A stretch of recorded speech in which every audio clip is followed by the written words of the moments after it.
अस्सलाम वालेकुम जी। ये जो तस्वीरें आप अपनी स्क्रीन पर देख रहे हैं, ये 16 अफराद हैं एक ही फैमिली के, जो कि भीख मांगने के लिए सऊदी अरब जा रहे थे। मुल्तान एयरपोर्ट पर इनको गिरफ्तार कर लिया गया है और ये 2-2 लाख 3-3 लाख रुपए के वीज़े लेकर और उसके बाद 2-2 3-3 लाख रुपए के टिकट्स लेकर और वर्क वीज़े वहाँ पर लेकर ये स्पेशली यहाँ से बन सवर कर तैयार होकर जा रहे थे।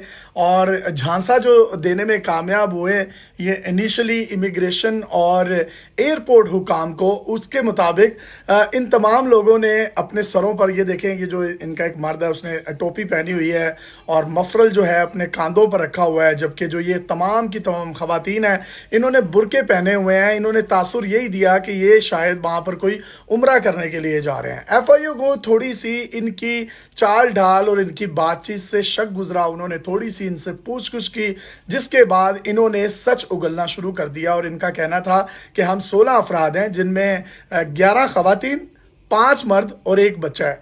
ये 16 अफराद सऊदी अरब में जाकर इन्होंने सड़कों पर भीख मांगनी थी और पाकिस्तान का जो इमेज है ऑलरेडी पूरी दुनिया में एक भिखारी के तौर पर है, उसको मजीद इन्होंने उजागर करना था। आप ये कह सकते हैं कि ये हमारे वजीर आजमों के मजीद ब्रांड एम्बेसडर थे वहाँ पर जाकर जब इन्होंने भीख मांगनी थी। एफआईए ने फिर इनको ऑफलोड कर दिया और उसके बाद इनकी गिरफ्तारी हुई और इनसे तफ्तीश का जो मरहला है वो अब जारी हो चुका है। ये तमाम लोग वो हैं जो जाते हैं ये यहाँ से और वहाँ पर जाकर गदागरी करते हैं।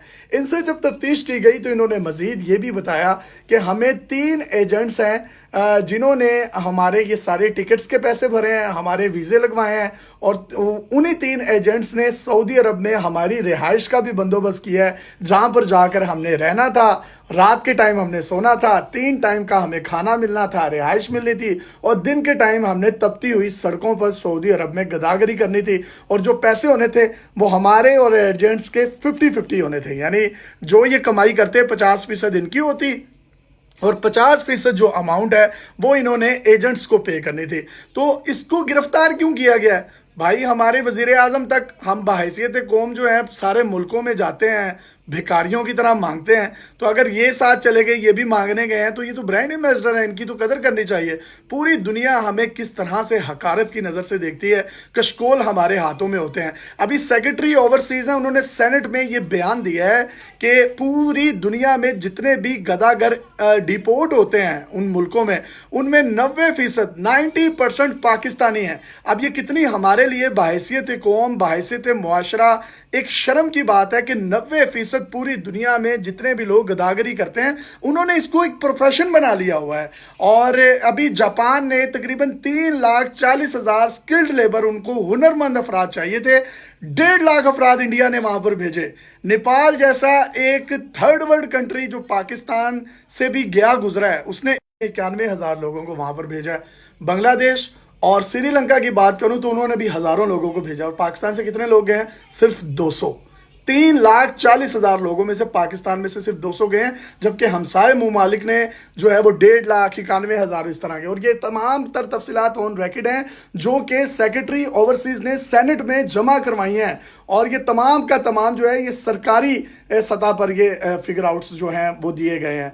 आप एक लम्हे के लिए सोचिए कि सऊदी अरब को अगर वहाँ पर स्किल्ड लेबर चाहिए तो वो कहाँ से लेगा? जितने पाकिस्तानी ओवरसीज बाहर मौजूद हैं मेरी इस बात से इत्तफाक करेंगे कि वो लोग बंगालियों को हमारी पाकिस्तानी लेबर से ज़्यादा वैल्यू देते हैं, इंडियंस को हमसे ज़्यादा वैल्यू देते हैं। और जिस तरीके से हमारी करेंसी डी वैल्यू हो चुकी है, मैं तो ये समझता हूँ कि स्किल देना पाकिस्तानी हुकूमतों का काम है। इन्होंने तो कभी भी अपने लेबर्स को कोई स्किल दी नहीं, वोकेशंस के या वोकेशनल्स के कोई यहाँ पर इदारे ही नहीं है जो उनको ये ट्रेनिंग्स दे सके। तो इन लोगों ने क्या करना है? यहाँ पर ये कोई इंजीनियर डॉक्टर तो नहीं होते, वहाँ पर जाकर इन्होंने फिर भीख मांगनी होती है। इस वक्त ओवरसीज पाकिस्तानी के जो सेक्रेटरी हैं उन्होंने बताया 50,000 इंजीनियर्स पाकिस्तान में बेरोजगार हैं। और इस बेरोजगारी की सबसे बड़ी वजह क्या है? मैं फिर कहूंगा, हमारा तालीमी निज़ाम।